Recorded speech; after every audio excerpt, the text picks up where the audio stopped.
And welcome back to the Constitutionals Podcast. I'm your host, Chad White. If you didn't know, this is the premier podcast for the website, cpluscomedy.com. Like I just said, it's a website. Go there. I'm all over the place. I just spent the last 30 minutes. I meant to record this show 30 minutes ago. So 40 minutes ago, I sat down and I was looking things up. In particular, I had to post, if you're looking at the feed, I posted an interview that I recorded several weeks ago with Luke Moniz. You should check out that interview. It's a very good interview. Talk about it at the end of the show because I don't want to talk about it. Talking about it at the top of the show doesn't matter. I'm not going to promote anything right now or then. But Luke Moniz, Happening in My Head, his debut album. He's a very funny guy, and he was very down to earth, and he's very smart, and he has a lot to say about comedy. And definitely check out that album. I enjoyed it. So yeah. Definitely, I enjoy his stand-up. I have not heard the album. Let's just say that much. But it's available wherever you get your albums. You can buy it, you can listen to it, stream it, all that stuff. Any Hoosers, I was putting that up, and I was looking for the file, and I went because I recorded the intro days ago. If you listen to LinkedIn logs, which I know you don't, I've seen the numbers compared to this show. If you're watching LinkedIn logs, if you're listening to LinkedIn logs. Then you'll know that I mentioned that I recorded the intro to that interview the day I was recording that, which is Tuesday. I did both of those things. Also, I think I deleted. So anyway, I deleted the file by accident. I was looking for the file, and I'm going, where in the world is this file? No, it's in the desktop. I go, where in the world is this file? I don't know where it is. And then I had a half-second thought of, it's probably in the trash. I skipped over it for like two more minutes. I was like, no. I think I'll just record it, re-record it. And then I'm about to press record. I open up the email with the press release and everything. And then I go, check the trash. Don't be lazy. It's literally a 2-second thing. Clicked on it. Boom. Right there. I deleted the file by complete accident. Loaded up in Audition. And bada bing, bada boom. I'm getting emails left and right, baby. Who emailed me this time? The New Yorker? It was a New Yorker. It was a newsletter. And because I'm educated, baby. and so there it was. I also did not edit LinkedIn logs yet. Haven't been feeling it. Anyway, Luke Moniz, Happening in My Head, out today. Definitely check it out. The interview is up. It came out before this episode. And there we go. I've done the thing I wanted to do. Okay. That's the end of the episode. 260. 260 is the episode number for this podcast. Now, there would be more if I stopped taking breaks, but also I don't care that much. I generally don't. What's going on? What have I been doing? Nothing. Still a whole heap of nothing, which is worrying. And that's it. That's my life right now. Got nothing going on. Baby doll. Succession. I'm caught up on Succession. Oh, man. Watching that show week to week is... I don't know if I mentioned... When's the last time I recorded an episode? So Tuesday was the last time I dropped something. Anyway, Succession. Great show. Other shows I enjoy as well. And in shows like that, I'm not a huge on the internet person, with the exception of like staying up to date on entertainment business news or like sports or something like that. But if anything, like truly, I just don't know memes. I don't know the current phrases people are using. I used out of pocket once, and it made me feel uncomfortable. I'm just not that type of person to follow along with trends and everything. Anything that people like find out on TikTok, I'm finding out weeks later because I just don't know, and I don't follow that closely. Any Hoosers, I read a lot of news. I read a lot of news because I used to work in the news, and you just can't. That's just a muscle that I continue to stretch at work. And every morning when I wake up, I go to the bathroom and I read the news. Give you my morning routine before I go to the gym. So it's 4:00 in the morning. Go to the bathroom, read the news, scroll through the news, New York Times, Wall Street Journal, NPR. I have an app called Feedly that takes all of my RSS feeds and puts them into, different categories if I want, or, whatever, gaming, tech, news, sports, whatever. But I was on Google News, and I've had this issue with Google News before, where a news story will be pulled, and it's either just grossly fake, or just blatantly ruins, like if it's a TV thing or a movie thing, blatantly ruins the whatever, the story or whatever, or a video game or whatever. And so Google News is not good. Same thing, Apple News is not good. Samsung News is not good. None of those aggregate sites or apps are good. That's why I use my RSS feed reader, because I can just put in the New York Times arts section and the New York Times, regular news sections, and then the Wall Street Journal and the Verge and Engadget and IGN. I could put them into one thing, so I know where the sources are and where everything's coming from. I'm scrolling through. I'm like a second into a scroll, and Google News loads up a story from a Vulture, and it says Logan Roy, 1930 something to 2022. And I went, are you kidding me? Like, I had not even watched the episode, because I go to bed early, and so I have to watch everything the next day. And I go, are you kidding me? Are you serious about this? And I just flick it off. I flick it off, and I go, great. Now I can't even enjoy this latest episode of Succession. So then I spend, I think, I go to the gym, and I come back, and I check the C Plus Comedies email, and it says, and there's articles from the Hollywood Reporter and Variety and Deadline. It says how the game changing twist in Succession sets up the rest of the series and all this stuff, and I'm just so mad. So I took Vulture. I'm no longer following Vulture. I never even subscribed, so I could never read their stuff anyway. But I'm beyond pissed, and you cannot win me back. So there you go. I'm done reading Vulture. All right, let's get on with these stories. This comes from the Hollywood Reporter, written by Alex Weprin. AMC Networks to launch cheaper ad-supported tier of AMC Plus in upfront push.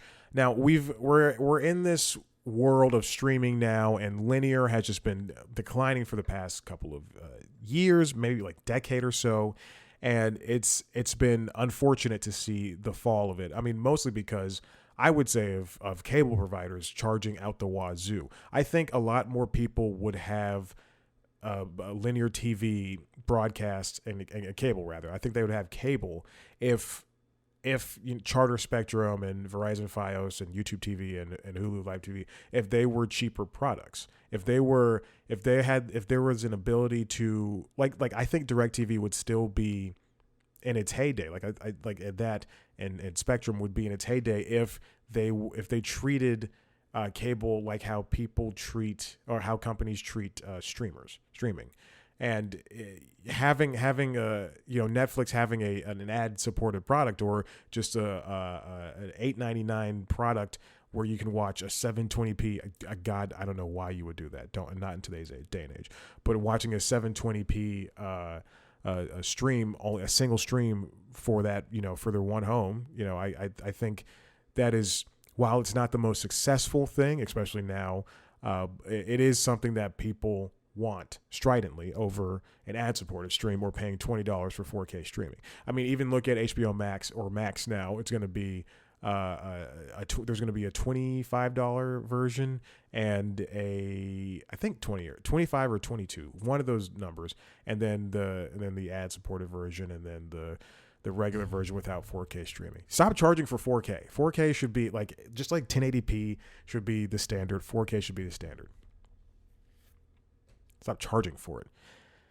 Okay. Anyway, now AMC Networks, which is a cable product, it straddles. I think, AMC must be the only cable network that's the only basic cable network that straddles the line between. No, Discovery. Discovery does it. Discovery Plus. All right, never mind then. So Discovery Plus and AMC Plus are the only ones, basic cable, that straddle the line between a streamer and cabler. Correct. because HBO Max is premium. Max is premium. Disney Plus is premium. Oh, no, Disney Plus does it too. Yeah, because it's a Disney Channel. Anyway, I don't know what I'm saying anymore. But AMC Networks was the first cable thing to do it, to come out with a streaming platform. And people seem to like it. People seem to enjoy it. I think it's a better add-on product. I think it's a better product where you go to Hulu, you go to Amazon Prime Video, and you go, hey, I'll pay you the $9 for AMC Plus, as opposed to downloading the app, because the app is apparently not good. It's got bad ratings. But I use it on Amazon Prime whenever I get that $1 for 2 months special. So currently, the current cost is $9 for AMC Plus. You go to YouTube TV, you can get it. You can get it anywhere. But there's an ad-supported tier that they want to come out with, which I'm guessing if the premium version is $9, which I'm thinking they're going to bump up to $10, I'm going to guess that the cheaper version will be $5 or $6. The ad-supported tier will unlock the ability for advertisers to buy more time across specific shows, genres, or franchises, whether they're on linear, AMC Plus, or on an ad-free supported streaming platform like Fast, which is Tubi, Pluto. Pluto TV is owned by Paramount, and Paramount owns Paramount Plus. So imagine being able to buy, let's say they have a channel for Beavis and Butthead, which I do think they do, but let's say an Nike could buy ads for the Fast, which is Pluto, the free ad-supported streaming, and then it could for Beavis and Butthead, and then they can go, okay, now that also unlocks ads for Paramount Plus with ads, and then also that allows us to buy ads for Paramount Network and MTV or Comedy Central, where I guess Beavis and Butthead now currently airs. Because they don't air on MTV anymore, because Comedy Central is the cartoon thing, the bastion. I think only because of South Park. I think this is the last season of Awkwafina's Nora from Queens, and I think the other two is also on that Comedy Central, either that or it moved to Max. But anyway, AMC's joining Disney Plus and Netflix with ad-supported tiers. HBO Max also has one, and Apple TV Plus is the only streamer that has completely ad-free. Who else has ads? Oh, Freevee, so that's Prime, and Paramount Plus. No, excuse me, I'm sorry. A paid ad tier would be Peacock, Paramount Plus, and that's it. Peacock, Paramount Plus, Disney, Netflix, Max, and now AMC Plus. But while those other streaming services are pursuing as broad an audience as possible, AMC Plus remains focused on appealing to what it sees as a core audience. There are look at the shows that AMC has made in the past decade: Mad Men, The Walking Dead, Breaking Bad, Better Call Saul, Lucky Hank, Discovery of Witches. They're not looking for when Jeff Bezos and the head video guy of Prime, when he was there, and now it's Jen Salk, but they were talking about how they want big, bombastic. They want their Marvel shows. They want their Game of Thrones or Marvel movies. They want their Game of Thrones. They want those two big blockbuster style franchises. And AMC Plus, they know they can't have. They know they're never going to have that. They can't have it. They never will have it. By God.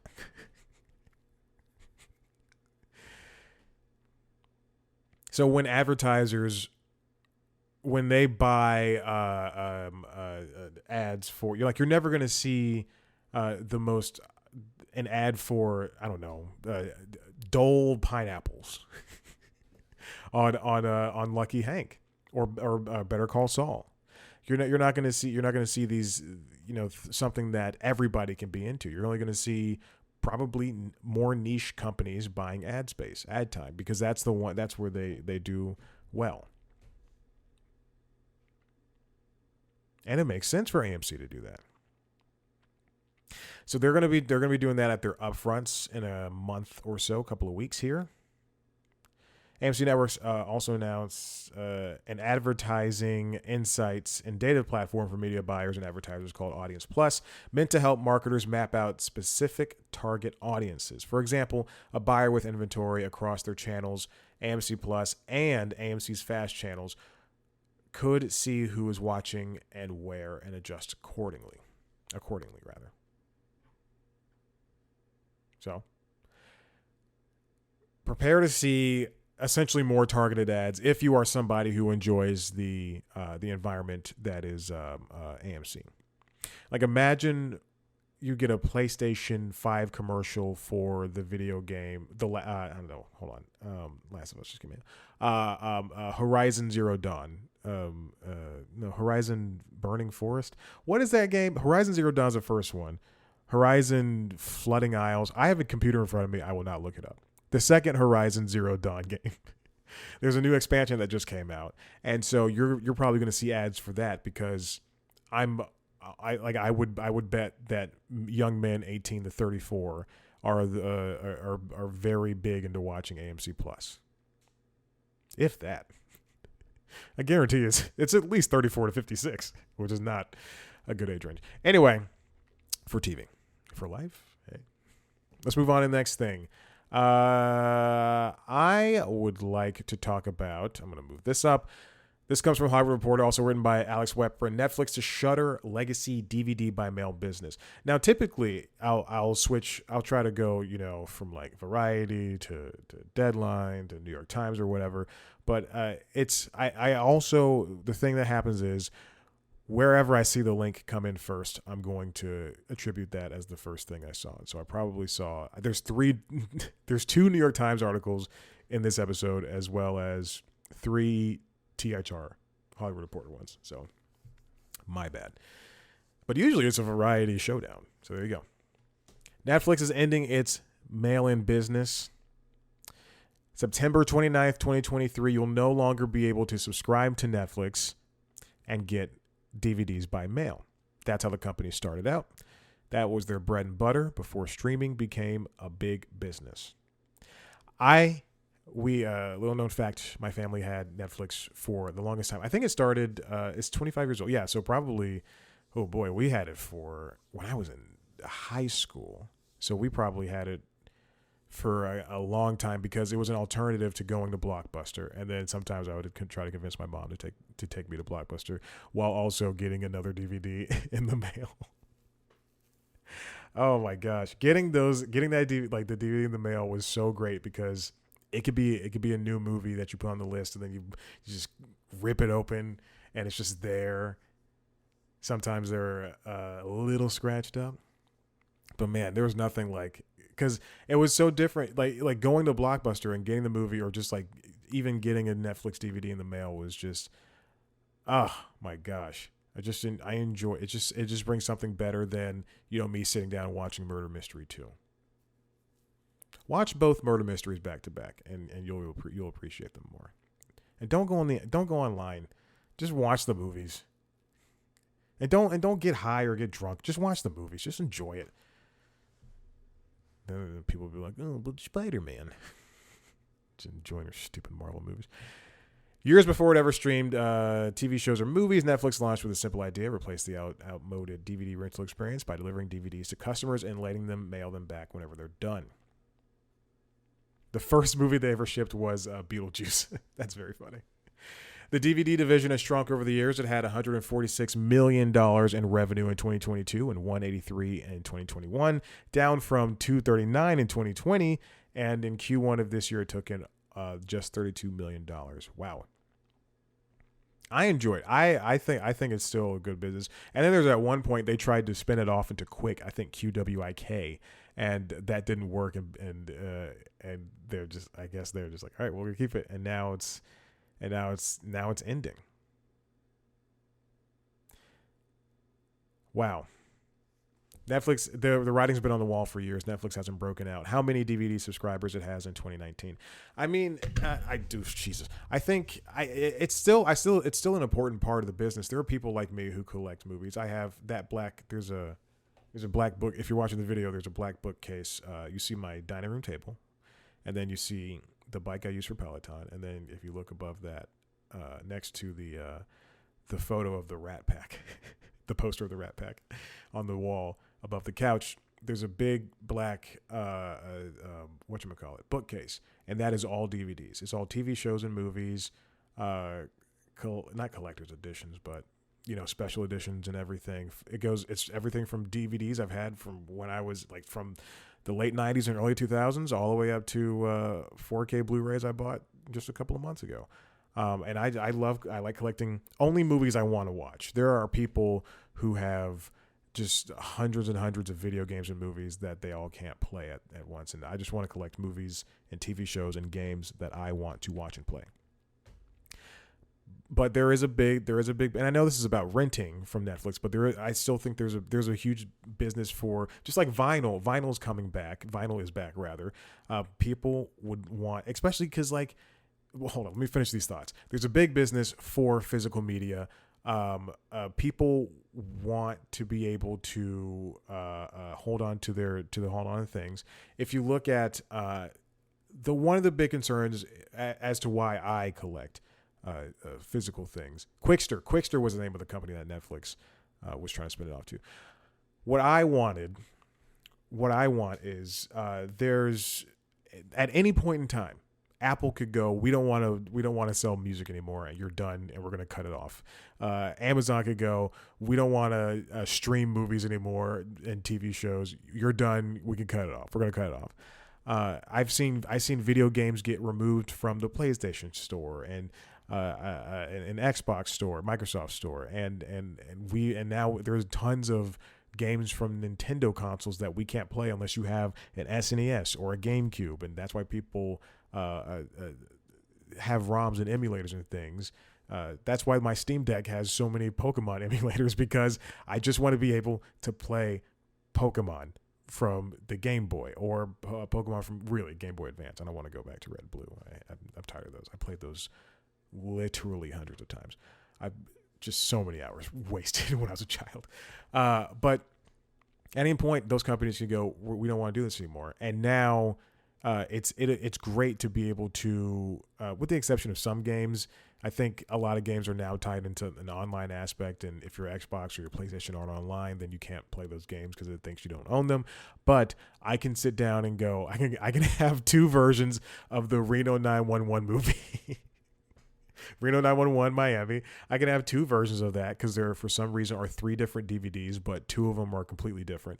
I can have two versions. Again, this used to only happen in the early 2000s. I can have two DVDs of Not Another Teen Movie, both unrated, but both have completely different special features. I can have Tenet. I can have all the Batman movies. I can have Watchmen. I can have all this stuff readily available to watch. And then here I live in a nice apartment with Google Fiber and everything, and I can stream to my heart's content and this and that. But other people don't have those luxuries of being able to. Some people have Xfinity and they have a cap, they have and everything, and I can do 70, 100 gigabytes in 3 seconds. But sometimes within I've lived here for 3 years or so. 3 years exactly, excuse me. There's sometimes the internet goes out. I would say in total, maybe 3 times. No, a couple times. Maybe 3 or 4 times. And it's been because of, heavy winds in the Atlanta area, or because of heavy rain, or for no reason at all. And I just like to be able to take, most recently, within the last month, the internet went out and I rewatched a Lego Movie. Because I'm able to just grab the disc and put it in there. Can't do that for Lego Movie Part 2 because I own it digitally. I own all the Lego movies. It's very true. There's only 4. Ninjago, Lego Movie Part 2, and Lego Batman. Anyway, I still think there's room for the movie business, but if Netflix doesn't have to focus on this and they can focus on streaming, then by all means. But I think Redbox is wanting to buy the movie Redbox wants to buy Netflix's DVD business. And Redbox, those are still around. You can go to a CVS, you can go to a Walgreens, and you can see the kiosk outside. I used Redbox. Let's see, I lived here for 3 years. I've used it within the last 3 years, I think. Yeah, definitely, because I've definitely used it while I lived here. Redbox is still good. I still like to be able to. I mean, in the location it is in, I'm not gonna go there. The one I'm thinking about, on Ponce, in this, where I know where there's I give back to the community. I help people out when I can, but there's a contingency of homeless people around this one Redbox, and I don't want to be hassled. So I also don't want to be haggled. CEO of Chicken Soup for the Soul, which now currently owns Redbox, Bill Rohana, acquired Redbox in last year for $370 million. And he says that he tells the Hollywood Reporter that Netflix has brushed off his attempts to purchase his DVD business 3 or 4 times before Netflix announced its decision to sunset the business on Tuesday. I think that would be a very smart move for a company like Redbox, because it is still operating in that space, to have this ability to send movies. Because right now, I don't think Chicken Soup is going to be able, and you are correct in thinking that it is the book series Chicken Soup. I think that's the same Christian book series. I don't think that they have the capital or the processes in order to be able to send things out. This would be such a smart move for Netflix just to get rid of it. And now Redbox, Redbox is everywhere. It's Walgreens, CVS, Walmart, Dollar General. I mean, there are people who still, like I said, pick up these movies. There's a Publix.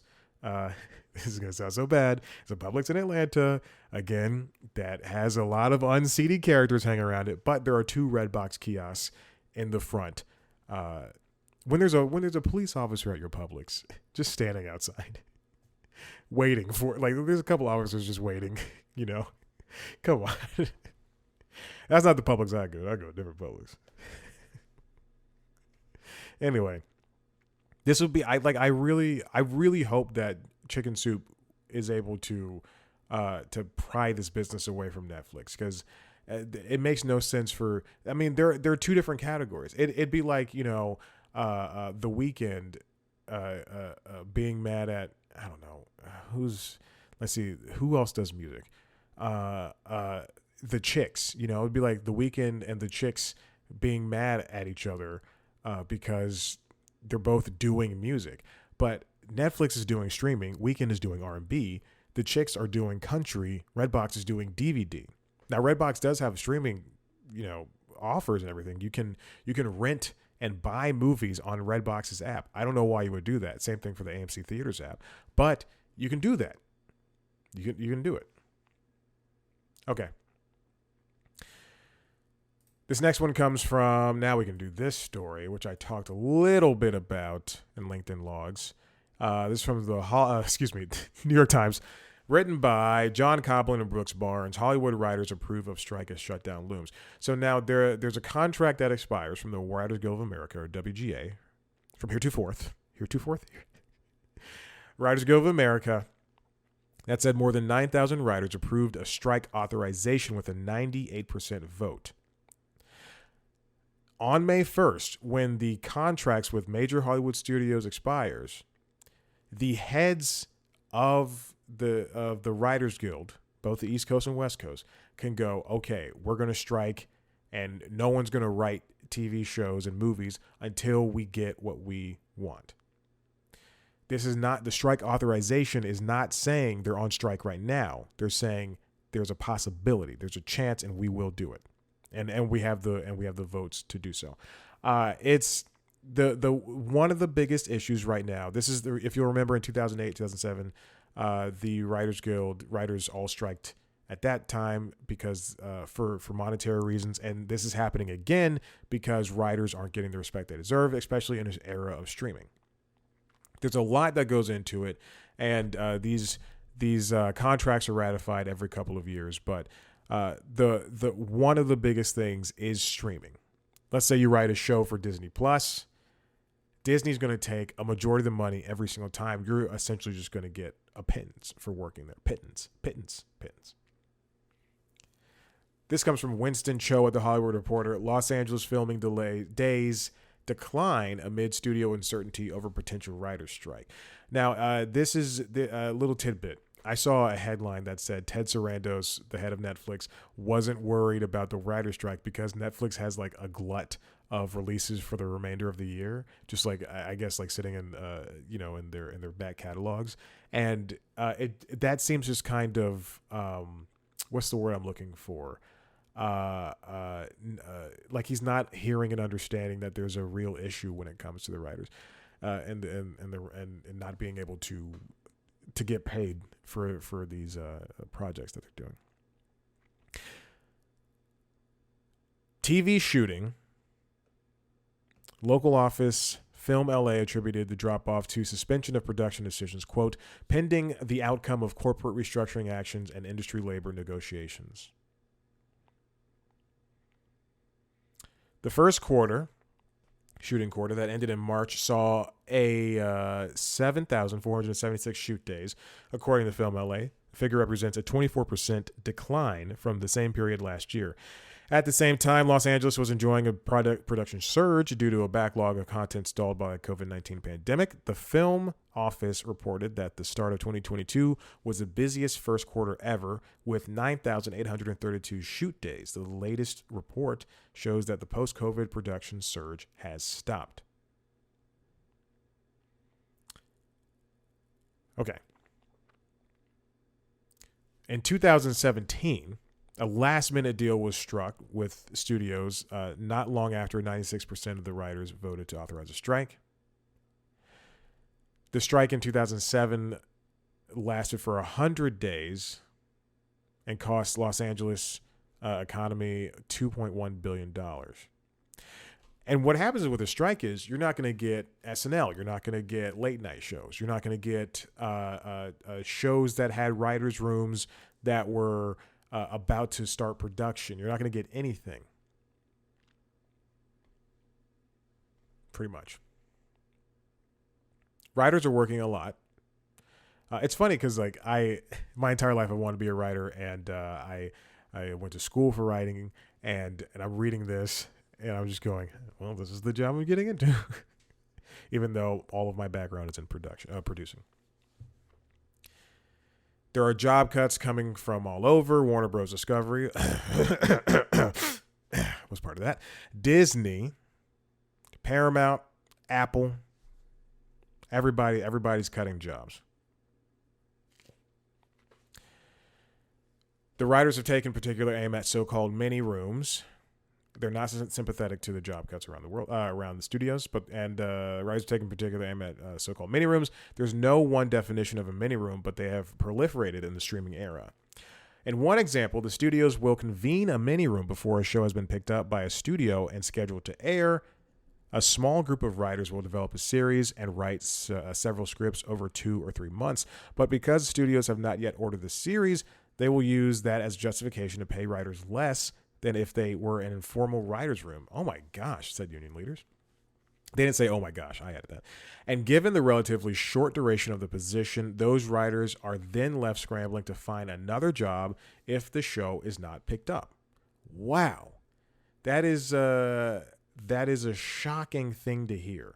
I mean, you know, and writers often don't get, unless you're a big name, writers often do not get a recognition. And oftentimes I see, you know, I mean, how often do when you're watching the Emmys or you're watching the Oscars and a writer gets up or a producer gets up to accept an award, and people on like watching the television know that person, unless you're specifically not, because like the person who hold on, I'm looking up very specific people. People who watch Free Solo don't know Jimmy Chin and Elizabeth Shai, Vera Shaheli. They know Alex Honnold. the guy who was the subject of the documentary. People don't know Mike White. They might know him because he was on Survivor, but they also don't know that he did School of Rock and that he is the person who refuses to hire people of color for White Lotus.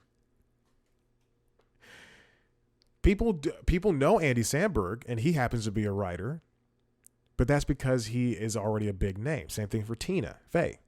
Same thing for Seth Meyers. It's just unfortunate. That's just an unfortunate thing. Same thing for Issa Rae. I'm gonna name some people of color now. Quinta Brunson. You want everybody to be able to make money. People think this is a very I think I told the story on the LinkedIn logs, but since nobody listens to that show, I'll tell it here. When people think everybody is rich in the entertainment industry. It is not true. If you have an agent, you're splitting, you get paid, let's say, $10,000 for an episode guest role or a guest spot or something, or a featured character or whatever. Then you got to split money with your agent. You got to pay taxes. If you have a manager, you got to pay that person, and then you're left with what, $4,000-$5,000, if that. Anyway, when I graduated college, couldn't find a job for the life of me, and then I was working at various odd jobs and everything, and at one point I was working at a UPS factory, and I really so badly, desperately wanted to get out of there, and I just was applying around everywhere, and then finally I got lucky, and I landed a position at my local NBC News affiliate, WXIA, which I've talked about here on before. And the Wednesday night that I got the email that I got that job, I was going to bed like so early so I could wake up at 3 or 4 o'clock in the morning so I can go to the factory. And I remember I just jumped up, ran to my mom. I was like, "Look, I got that job!" And then because I was living at home because I couldn't afford it. Everybody's getting married. Everybody's going to get their masters, and I'm just living at home, not able to do anything, just making like $8 an hour at UPS. Anyway, I show up late the next day, and I show up late to work, and they're like, "What happened?" And I was like, "Oh, my car broke down." And then eventually I tell the HR rep who I'd been like begging for like a regular job that's not in the factory, and then she lets it known to every supervisor in that factory. People are walking up to me, people I've never spoken to, walking up to me, Chad, congratulations on the job. Oh, we're gonna miss you here. You're such a hard worker. All this BS. But the guy on my conveyor belt, because I worked on a conveyor belt, dumping bags. My shoulders. I have like this shoulder. I'm not kidding. My left shoulder has never been the same. It is significantly weaker than my right shoulder, just because of the same repetitive motion. Anyway, but the guy on my conveyor belt, he's like, "Oh yeah, I heard you got a new job. What you gonna do?" And I was like, "Yeah, I'm gonna be, if you don't know, a position at a news channel, from local to CNN." Is a help desk, and you're essentially, this is when you call in a tip, and someone's like, "Hey, there's a fire at 10th Street," and then you go, "Okay, thanks. We'll send I'll tell reporters or whatever." and that was my job, and I was making $10 an hour, which is significantly less than what the interns were making. And I was like, yeah, all I said was, I'm going to go, I got a job at 11 Alive News. And he goes, "Oh my God, we just making 6 figures, like 100,000 or something." I was like, "No." What? Everybody thinks people in the industry are rich. It is untrue. Your favorite comedian that does a guest star role on friggin' Night Court doesn't make that much money. That's why people continually work. Anyway, shoot days in Los Angeles have dramatically dropped from commercials to TV to movies. It's important that Los Angeles makes its money that way with stuff shooting in the city. That's why tax incentives are very important. That's why you see Atlanta, New York, Chicago, Montana, Kansas. That's why cities are offering up all types of incentives. We need to get this fixed. And finally, BuzzFeed News. BuzzFeed News. Okay. All right. BuzzFeed News is my favorite wiki. It's like WikiFeet, but except it's an aggregate news site for feet posts. So whenever there's a new foot on the internet, boy howdy, we get it. We get on there fast. This is my pitch. If BuzzFeed News is going away, not BuzzFeed itself, but BuzzFeed News is going away, I want BuzzFeed News to be made. I want whenever Margot Robbie has a new movie and her feet are in that movie, ooh, baby, you better show it. You better put it up there. I better see an alert. I better see breaking news, the chyron, the lower thirds, breaking news, hot feet alert. Look at this stuff. It was in some shoes earlier and now it's a little bit sweaty. I want to see feet from everybody. Women, men, non-binary, the rest. I'm not going to name anything else. I just want to see some feet. It's not porn. It's not disgusting. It's not creepy. It's just a bunch of feet. Oh my God, you see me on the feet in the world. Oh, I can just smell it already. Oh, the smell of fungus and socks and swart. BuzzFeed News, I said feet again, which dragged media into its digital age, shuts down. This comes from Benjamin Mullen and Katie Robinson over at the New York Times. BuzzFeed News is shutting down. Now, I for years, I did not like, I still don't like BuzzFeed, but for better or worse, BuzzFeed News, the section of BuzzFeed that did news, really helped pull in the like it said in the headline, the digital age for news. I mean, it's just things that could happen so fast, and whether they were, I mean, it wasn't the best news, but they did have some Pulitzer Prize winning articles over there, but or features rather, stuff about like sex trafficking and criminal justice and all that stuff. But the thing is, because of the name BuzzFeed, and that section that featured all of the listicles and the quizzes and things, because they were able to draw people in with that, they were able to have this big footprint with this news organization. It was founded in 2011 in the run up to that following year's presidential election. It explored stories both slight and serious through listicles and clickbait-style headlines designed to go viral on social media. It drew attention from its ambitious, sharp reporting, however, and went on to open overseas bureaus and investigate in investigative journalism. I mean, if anything was going to close down, I would think it would be Vice. That's not to say that there's no need for Vice. I do think there are places for it. Okay.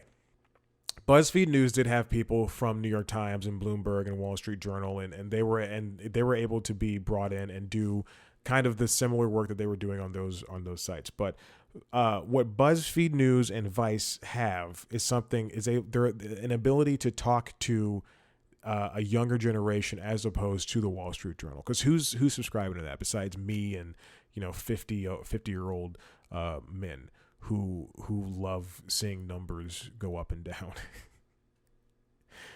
For all its accomplishments, the news division failed to make money, unable to square the reliance on digital advertising and the whims of social media traffic with the considerable costs of employing journalists around the world. I mean, that's what happens. That's why we see bureaus shut down periodically every so often. And I mean, it's tough. And by bureaus, I mean like news bureaus, not like the Bureau of the Federal Investigation. The founding editor of BuzzFeed News Ben Smith left in 2020, said in an interview that he was really sad about the closing. There are other websites like BuzzFeed News and Vice that I mentioned before. Vox laid off 7% of its staff in January. And then also Vice is still looking for a buyer. It was previously had a lot of money thanks to companies like Disney. And then at one point, Disney just devalued it and it just plummeted.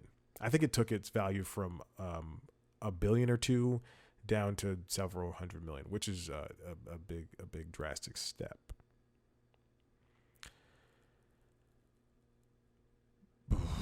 some of BuzzFeed News' traditional media competitors ultimately emulated BuzzFeed's obsession with its readers' habits, with editors glued to online dashboards created by companies like Chartbeat and Parse.ly to measure audience behavior. Now we used Chartbeat for 11 Alive News, the aforementioned 11 Alive, and this was after a big restructuring, and they redid the newsroom, and if I did not have anywhere to sit for like 8 months straight.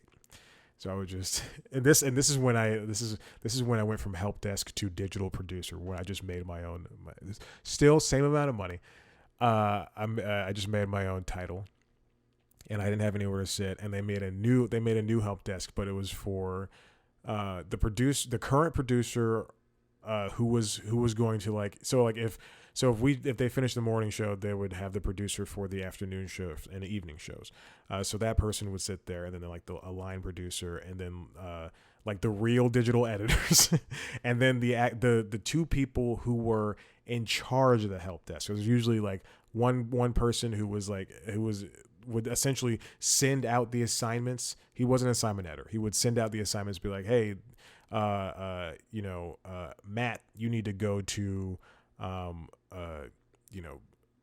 Valdosta. I don't know. I couldn't think of a thing. And then like, hey, we need to talk to the PIO in Decatur. And here's his information. Oh, hey, the satellite truck is trying to feed in something. Let me go get that. And then the other person would be the person who would essentially back the other person up.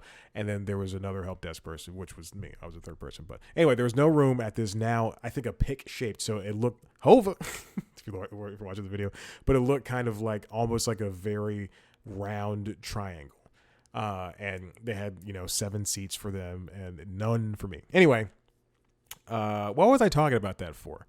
Oh, but in the middle of the table were, so everybody had computers. And so in the middle of the table was, I think, 3 or 4 TV screens. It's safe to say there were TV screens because I don't think monitors were that big back then. But instead of like being horizontal, they were all vertical. They were all brightness completely up, and they all had one different thing on there. So one would have streams from TV streams from the competitors, and as well as like an NBC stream, and then so things like that. And then one of the other ones had Chartbeat on it, and so you could see all the measurements of who's on the website now, what stories are doing well right now, and this and that. It's like posting on Instagram and then like refreshing the page over and over again. Like, I need to see how many people like this. So numbers are important. BuzzFeed is owned by HuffPost, which I believe they bought HuffPost bought BuzzFeed in 2020. They're going to continue posting news on HuffPost. I don't know if there's going to be a BuzzFeed banner of some sort, but they're going to continue doing news. They're just shuttering the division, and people are going to be dispersed. Not everybody's going to have a job, but people are being dispersed around the HuffPost and BuzzFeed offices.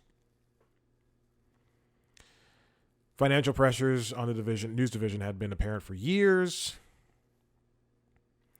There's a book coming out about the digital media era called Traffic, written by Ben Smith, where he writes that there had long been confusion, quote, about what BuzzFeed News was for. I often thought that BuzzFeed News should have been renamed to something else. And if HuffPost bought BuzzFeed or whomever bought whomever, not whom, then I think that they should have opted to just fold BuzzFeed News into HuffPost. I think that would have been the best bet, and really keep BuzzFeed for BuzzFeed, because you don't go to New York Times for a video of a review for Horizon Zero Dawn, Forbidden Isles, Burning Light. I don't know what the game is called. Whatever the second Horizon game is called. See, like you don't go there for that. They shouldn't be splitting. They shouldn't. Excuse me. They shouldn't have two types of dichotomies. There shouldn't be multiple dichotomies rather on that one site. Oh, the cat's awake. Doing cat things. BuzzFeed's been sued. BuzzFeed has had its own issues. This is what's going to happen. All right, listen. This is a long episode. If you like what you heard here, and you want to see a video version of the show, if you like what you heard here, head to the website, cpluscomedy.com, where I talk to your favorite comedians like Luke Moniz, who just put out the album Happening in My Head. I think that's what it's called. And, I talk to comedians. There's video version of that on youtube.com/cpluscomedy under youtube.com/cpluscomedy. The playlist is called The Interviews. You can watch that. You can also watch a video version of this podcast as well as the other two podcasts. LinkedIn Logs, which is the LinkedIn Influencer Business News podcast where I talk about jobs and stuff, and Late Night Lately, which I'm about to record, which is the late night podcast that I do. And you can subscribe to those wherever you get your podcasts. You can also watch our premiere show News Time, which is like the Daily Show except way less funny. You can follow us on Twitter, Instagram, Facebook, and TikTok at @CPlusComedy. Follow me on those platforms at Chad Black White. Like us on excuse me. Rate, review, subscribe, tell your friends, and that's the end of the show. All right, goodbye.